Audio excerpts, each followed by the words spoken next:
बच्चों, अब हम एक बहुत ही विशेष बात पर डिस्कशन करना चाह रहे हैं। जैसा कि मैंने कहा कि एग्जामिनर कैसे सोचता है, अगर ये बात हमें पकड़ में आ जाए तो सभी समस्याओं का समाधान हो जाएगा।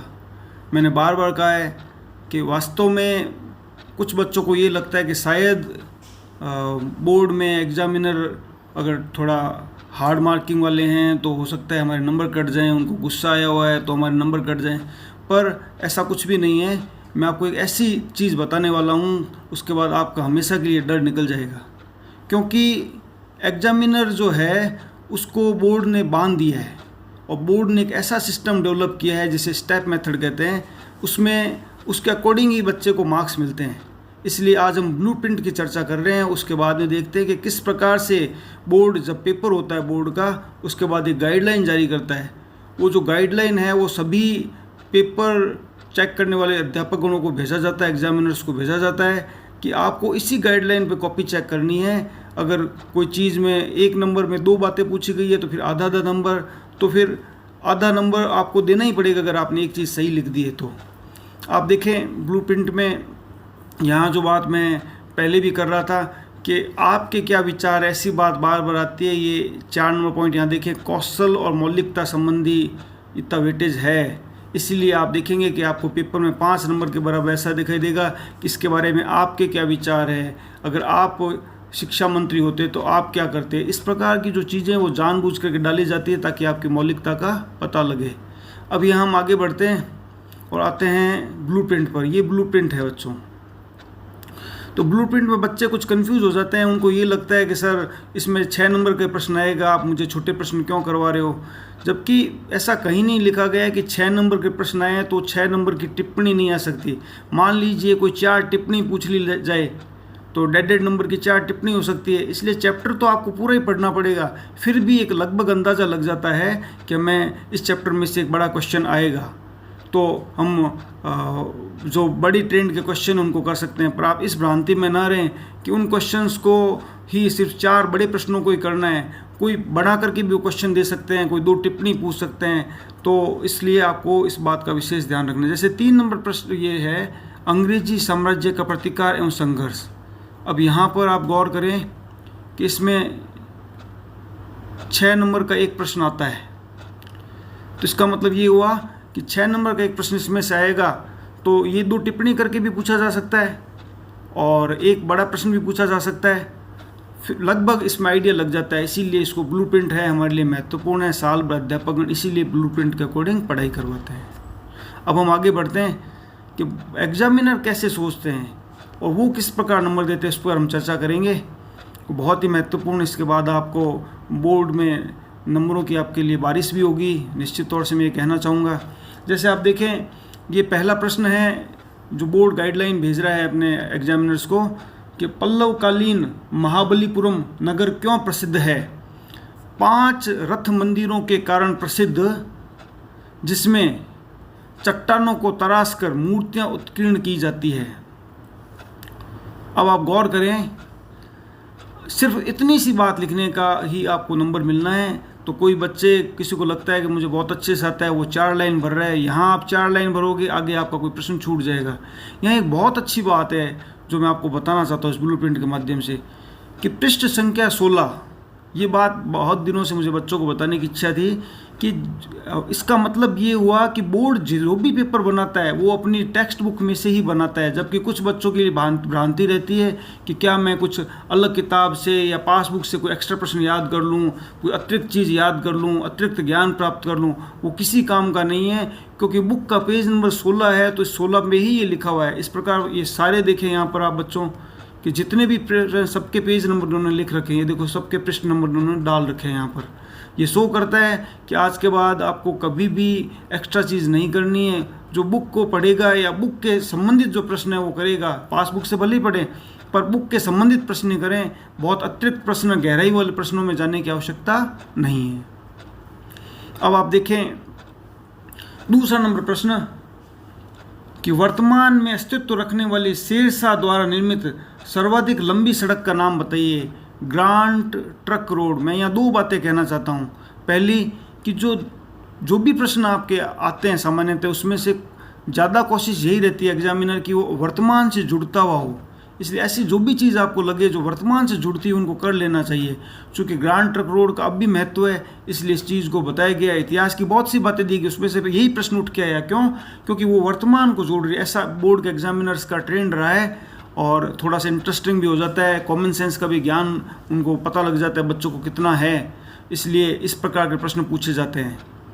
तीसरा प्रश्न है, लोकतंत्र जनता का, जनता के लिए, जनता के द्वारा शासन, यह कथन किस विद्वान का है? सिर्फ ये लिखना अब्राहम लिंकन और पूरे आपको मार्क्स मिलेंगे। अब आप घुमा घुमा करके 3-4 बात लिख रहे हैं, फिर अब्राहम लिंकन लिख रहे हैं, आपको मार्क्स इतने ही मिलने हैं। बोर्ड ने एकदम स्पष्ट कह दिया है, बोर्ड का ही गाइडलाइन है। ये प्रूव करने के लिए मैंने यहाँ आपको दिखाया है कि बोर्ड ने ही गाइडलाइन भेजी है अपने एग्जामिनर्स को कि इस प्रकार से आप काम करवाएं। 7वें प्रश्न की ओर बढ़ते हैं। 7वां प्रश्न में आप देखिए, नीति आयोग के वर्तमान अध्यक्ष का नाम बताइए। मैं बार बार कहता हूं कि वो कोशिश करेंगे कि इसको वर्तमान से जोड़ा जाए। इसी क्रम में आप इसमें देख सकते हैं कि नीति आयोग के वर्तमान अध्यक्ष का जो पद नाम है वो हमेशा के लिए प्रधानमंत्री हो गया। तो प्रधानमंत्री इस समय कौन है? श्री नरेंद्र मोदी जी। तो ये इस प्रकार से प्रश्न डालते हैं ताकि क्या है, बच्चों को थोड़ी सी सुविधा रहे, बच्चों को थोड़ा सा जनरल नॉलेज है या नहीं है, कॉमन सेंस है या नहीं, उसका ज्ञान रहे। तो इस प्रकार के प्रश्नों को आपको ज़्यादा देख करके जाना है। अब हम बढ़ते हैं 11वें प्रश्न की ओर। लिखा है, राज्य विधानसभा की 2 वित्तीय शक्तियों को समझाइए। अब देखिए, मैंने इसलिए विशेष तौर से इसको लिया है यहाँ पर कि इस प्रश्न में 94 नंबर पेज पे है, यानी कि बुक से दिया हुआ रहेगा। 2 नंबर का प्रश्न है, 1+1 कोई भी 2 कारण लिखना है। उसमें साफ लिखा है यहाँ पर देखें कि आय व्यय पर नियंत्रण, वार्षिक लेखा जोखा, संचित निधि, इनमें से कोई 2, यानी कोई भी 2 लिख सकते हो। इसलिए एग्जामिनर जब भी आप कॉपी में करें तो आपको लगे करें मैं तो वो पॉइंट नहीं लिख पाया, वो लिख दिया। इसमें से कोई भी आप 2 पॉइंट लिख सकते हैं। और 2 पॉइंट लिखेंगे तो 1 पॉइंट का एक नंबर में और आपसे कितना लिखवाएगा? हाँ, हालांकि 2 नंबर का प्रश्न है, तो ये बात बच्चों ध्यान रखें कि आपसे आशा की जाती है कि आप लोग 2 नंबर के प्रश्न में चूँकि 2 पॉइंट पूछे हैं तो 1 नंबर का 1 हो गया, तो कम से कम 2 से 3 लाइन तो अवश्य लिखें। अगर 1 नंबर का प्रश्न है तो हम नहीं लिखें तो चलता है। 2 नंबर के प्रश्न में कम से कम 2 से 2.5 लाइन की अपेक्षा आपसे की जाती है। इसी क्रम में हम देखते हैं 12वां नंबर प्रश्न। राज्य में जल संरक्षण की 4 विधियों के नाम लिखिए। अब इनमें देखिए आप 8 विधियां हैं, उनमें से कोई भी 4 आप लिख दें तो नंबर मिलेंगे। आधा × 4 = 2। ऐसे इस प्रकार से नंबर हमें मिलते हैं। ये आधा × 4 यानी आधा नंबर रखा है। आधा नंबर जिसमें मिलना है उसमें क्या काटा जाएगा? अब बावड़ी में मान लीजिए आपको लगे कि मैंने तो 1 पॉइंट इसमें छोड़ दिया, उसका क्या फ़र्क पड़ेगा? सिर्फ आधे नंबर की बात है।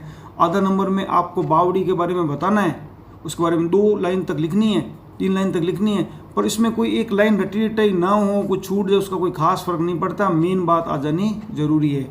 आधा नंबर में इतना ही लिखना है। 13वां प्रश्न है, भारतीय कृषि को ऋतुओं के आधार पर कितने भागों में बांटा गया है? सिर्फ ये लिखोगे 3 भाग, तो उसका देखो आधा नंबर अलग से दिया हुआ है यहाँ पर। 3 भाग ये जो लिखा है, इस बात का आधा नंबर है सिर्फ। तो अब ये बात एक बार फिर प्रूव हो गई कि सामाजिक में भी नंबर हैं, वो गणित की तरह ही मिलते हैं। अब वो कहता है कि उसके कोई भी 3 उदाहरण सहित नाम लिखिए। तो आपने खरीफ की फसल लिखा, रबी की फसल लिखा, जायद की फसल लिखा और उसका उदाहरण डाला। आधा नंबर का खरीफ की फसल लिखना है जिसमें उदाहरण लिख दिया और उसमें से कोई भी एक उदाहरण लिखते। देखो बच्चों, खास बात है, कोई भी एक उदाहरण लिखते तो भी चल जाता, फिर नंबर कहाँ कटेगा। इसीलिए मैं कहना चाहता हूँ ज़्यादा लिखने में कोई सार नहीं है, टू द पॉइंट लिखना है। खरीफ की फसल क्या है और वो कोई एक उसका उदाहरण डाल दिया आपने, इतना करते ही नंबर मिले। एकदम गणित की तरह मार्क्स मिल रहे हैं। यही बात मैंने प्रूव करने के लिए क्वेश्चन यहाँ उठाया है। अब हम देखते हैं क्वेश्चन नंबर 16।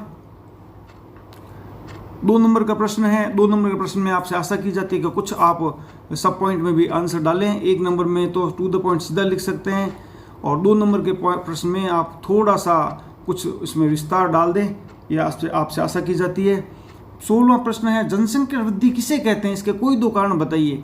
तो देखें बच्चों कि किसी विशेष समय अंतराल में किसी देश, राज्य, स्थान के निवासियों की संख्या में परिवर्तन का कारण, ठीक है ना। बस इतनी सी बात लिख दी हमने तो उस बात का हमें 1 नंबर मिलेगा। ये बात लिखने का, यानी खाली परिभाषा का 1 नंबर है।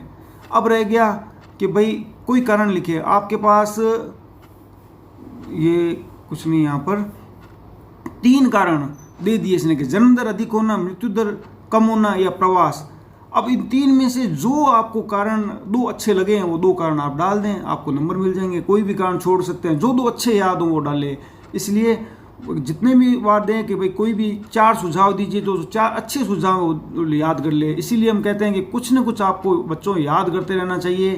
कोई भी प्रश्न को छोड़ करके नहीं जाना है कि आप मान लो आपको लगे कि साहब पूरा प्रश्न याद नहीं हो रहा, जबकि वो तो 2 ही कारण पूछा है। तो अगर अब आपको 2 याद होते तो आप यहाँ पर उत्तर लिख सकते थे। अब अगले प्रश्न में बढ़ते हैं हम। 18वें प्रश्न में, सड़क दुर्घटना की रोकथाम हेतु 4 उपाय सुझाइए।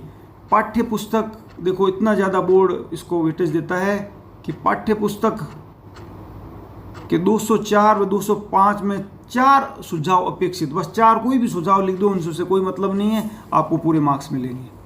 अब हम आगे बढ़ते हैं 22 नंबर प्रश्न में। 22 नंबर प्रश्न कहता है, औद्योगिक क्रांति का प्रारंभ सर्वप्रथम इंग्लैंड में ही क्यों हुआ? कोई 4 कारण लिखिए। तो अब ये जो प्रश्न है तो 4 कारण लिखिए। 4 कारण यानी 4/4। 1 कारण 1 नंबर का हुआ। अब 1 नंबर के में अगर आप 3 लाइन 4 लाइन तक लिख दें तो इतना पर्याप्त होगा। ये आपके लिए बहुत ही हर्ष का विषय है, खुश होने वाली बात है कि ज़्यादा लिखने की आवश्यकता नहीं है। 1 नंबर का ही 1 पॉइंट है, तो उसमें 3 से 4 लाइन डाल दी जाए तो कुछ आप भूल जाते हैं, उसका कोई ज़्यादा फर्क नहीं पड़ता। जितना करो अच्छा याद करो, ताकि जो आप सटीक लिखोगे तो आपको मार्क्स भी मिलेंगे। तो ये 6 कारण इन्होंने दिखाए हैं। बोर्ड को, एग्जामिनर को साफ कह दिया कि इसमें से कोई भी 4 कारण लिख दें तो आप बच्चे को मार्क्स दे दें। अब हम देखते हैं 24 नंबर प्रश्न को। 24 नंबर प्रश्न में, भारतीय अर्थव्यवस्था एक विकासशील अर्थव्यवस्था है, कथन के पक्ष में 4 तर्क दीजिए। देखो बच्चों, 4 नंबर का प्रश्न है तो निश्चित तौर से आपको कुछ एक्स्ट्रा लिखना पड़ेगा। तो 1 नंबर का हुआ, 1 नंबर का 1 पॉइंट है, तो चूंकि टोटल 4 नंबर का प्रश्न है और बड़ा प्रश्न है तो ये आशा की जाती है कि संक्षिप्त वर्णन अपेक्षित, जबकि ऐसी बात ऊपर कहीं नहीं लिखी हुई थी।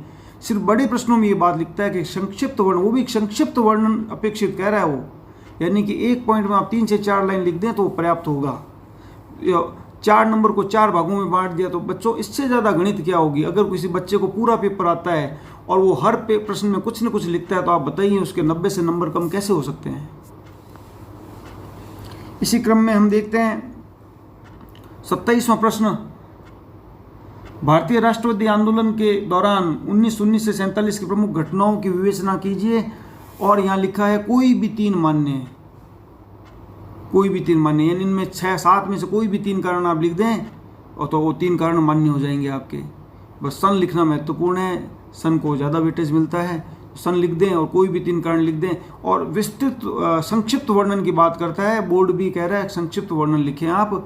वर्णन अपेक्षित, क्योंकि बड़ा प्रश्न है इसलिए वर्णन अपेक्षित यहाँ कह दिया, जबकि छोटे प्रश्नों में ऐसा नहीं कहा गया था। अब हम देखते हैं लास्ट प्रश्न मैप का। यहाँ मैं आपको एक विशेष बात बताना चाहता हूँ कि आप देखें मैप में सामने पेज नंबर दिए हुए हैं, तो कई बार बच्चों को लगता है कि मैप में क्या आ जाएगा, साल भर सोचते रहते हैं। जबकि देखो 117, 105, 127 यानी जो भी आया है वो सारा का सारा विशेष तौर से ज्योग्राफी की किताब से आया है 117 नंबर पेज पर। इसके अलावा देखिए आप 127 नंबर पेज पर आपके खनन, कोयला और कुल मिला के खनिज संबंधी है, तो देखो खनिज संबंधी दिया गया है। तो आपकी बुक के अंदर जो प्रश्न हैं वही आते हैं मानचित्र के अंदर, तो आप उनमें उन प्रश्नों को अच्छे से कर लें। और देखें बहुत आसान पूछा गया है, कोलकाता पूछा गया है, चंबल घाटी योजना पूछी गई है, बाड़मेर पूछा गया है। तो ऐसी चीज़ें जो आपकी ज्योग्राफी बुक में मैप सही दी गई उन्हीं को ही आपको देखना है बार बार। और मुझे आशा ही नहीं पूर्ण विश्वास है कि आप अब समझ पाएंगे कि how does N examiner think, examiner कैसे सोचता है, और ऐसा करके आप भी मार्क्स की बारिश कर सकते हैं। धन्यवाद।